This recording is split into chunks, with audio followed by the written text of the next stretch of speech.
Welcome back, everybody. Fig Italian Restaurant and Bar just opened this summer. It's brand new, and it's bringing the flavors of Italy right here to Austin. Chef Cole Fitzgerald is joining us to tell us more. Chef, good morning. Good morning. How are you doing? I'm doing great. I'm thrilled to have such beautiful food in front of me. Yes. Tell us a little bit about Fig and what it is y'all offer. So Fig is an Italian concept that focuses on hyper sustainability, hyper seasonality, and then locally sourcing ingredients.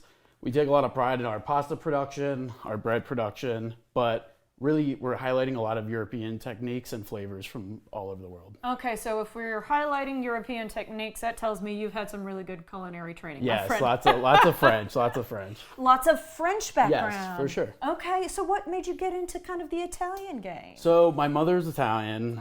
She's kind of my first big influence into Italian cooking and cuisine and just falling in love with cooking in general, right? So from there, I never had full-on like hands-on experience, but through French technique, you learn a lot of the countries that are the big players in European food kind of pay homage to each other, and from there we've, kind of digging our way into Italian. I love it. Okay, I have to show people at home some of the beautiful pieces you've got here.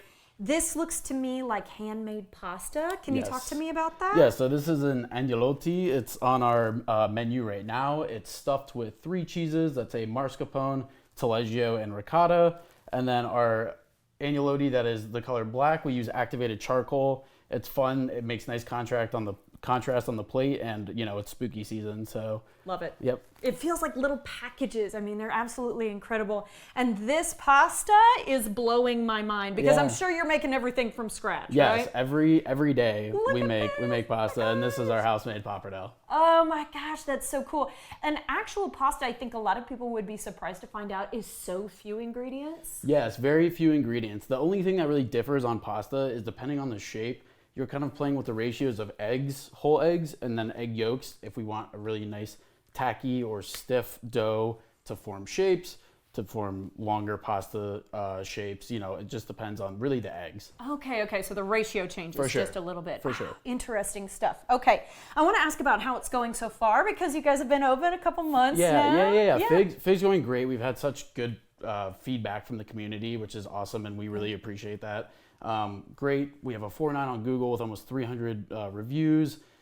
Everyone's been great during soft opening, and we're just trying to touch more of the community and outreach to everyone. Absolutely. So that's why we want y'all watching this morning. Some beautiful dishes being shown on the camera there.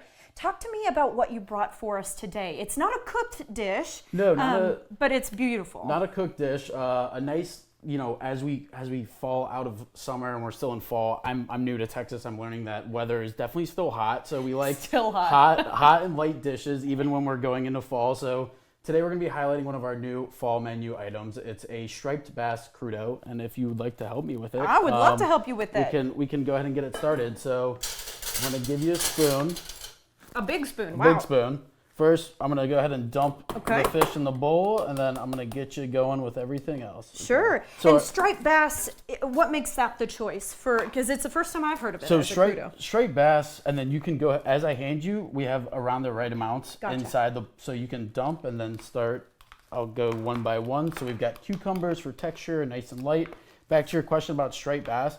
An interesting thing about Texas is striped bass, you cannot have wild striped bass in Texas. They have to be farmed. So what's cool about this striped bass specifically is a lot of the striped bass in the wild are hybrid striped bass. This is a purebred striped bass, so very comparable to like a striped bass that you would find in Japan. So like very clean, very nice white flaky texture, and makes a great crudo fish. It looks like I've added grapefruit or something as well. Yes. So we have some shallots for some alliums. We got some grapefruit. We've got some cucumber to make it nice and light. We're gonna finish that off with a little bit of Malden salt. Yeah. Here we go.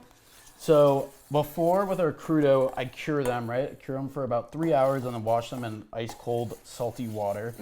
And then after, when they're sliced and cut, we actually pre-dress them in a Calabrian oil and olive oil. It helps kind of marinate and then also help preserve the fish. And it's a little bit on the spicy side. A little bit. Yeah. A little bit. Nice and floral notes though. So what we're gonna do now is we have our leche de tigre, which is a traditional sauce used in Peruvian cuisine for ceviche.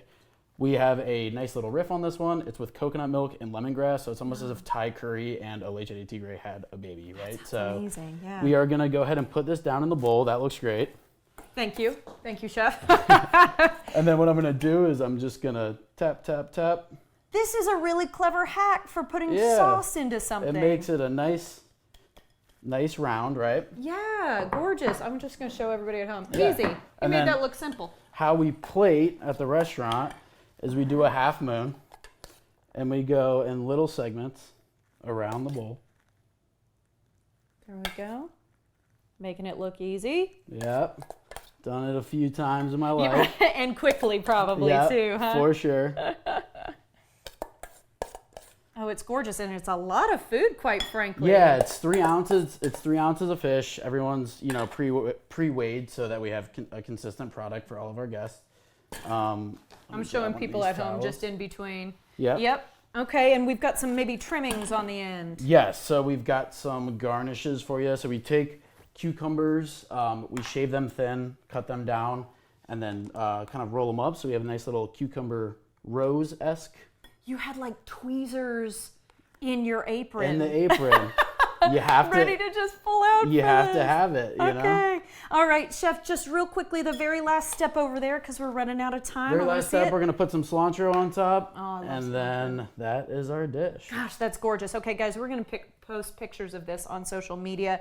Chef, I know you guys have got a happy hour. You've got a patio, live music. Brunch starts this weekend. Brunch starts this weekend. It's going to be great weather for brunch. We've got I've heard October's a big month, so a great time to roll out brunch. We're going to do some good specials, some bottomless mimosas, $25, all you can drink. I've got some good, nice, warm, comforting food for everyone at brunch. Sounds like a plan to me, Chef. Thank you so much, Of course, guys. thank you. Don't miss live music every Saturday on the patio, which is dog friendly. You can keep up with the restaurant, all of their upcoming events by following along on Instagram, and you can make a reservation today at bigaustin.com.